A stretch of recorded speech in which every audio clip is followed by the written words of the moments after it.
अब किसवन बाबा होई जा सहाय नया नया कांवर लेके हम हुतैया पहिली बेर आइल छियो तोहरे दुआर देव घर में जलवा देव हम ढार ये हो बाबा हो डमरू वाला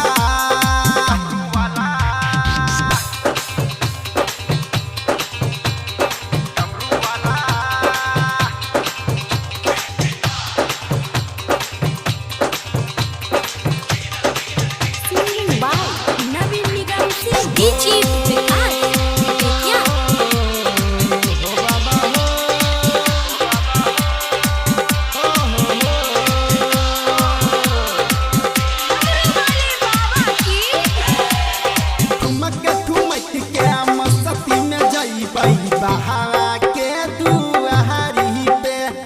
कंकर पत्थर से नहीं डरबै चढ़ जइबै पहाड़ी पे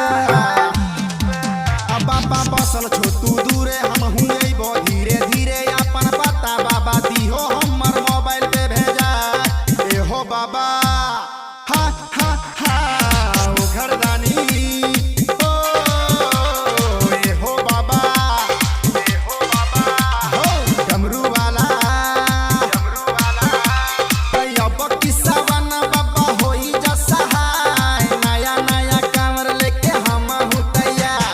पहिली बेर आइल छियो तोहरे दुआर देव घर में जलवा देव हम ढार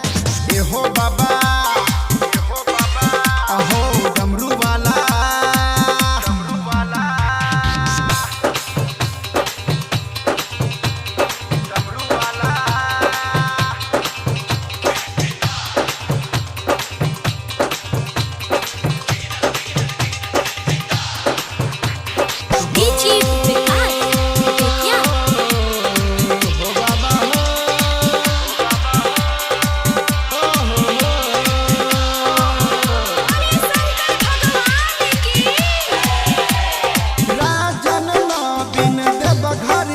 चढ़ी के पलसर गहरी राइटर आरपी भजन लिखतै बाबा हो सोची सोची अमन में होय नै छै आस बाबा तोरे पे विश्वास मनी भैया संगे लिहे ठुमका लगा ए हो बाबा हा हा हा ओ घरदानी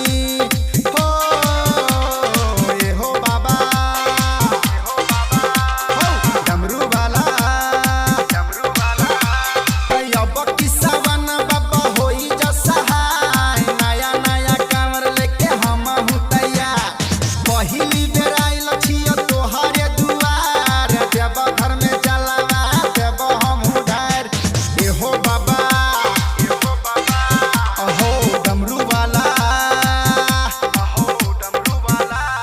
recording by CTV Bhojpuri Naugachhia.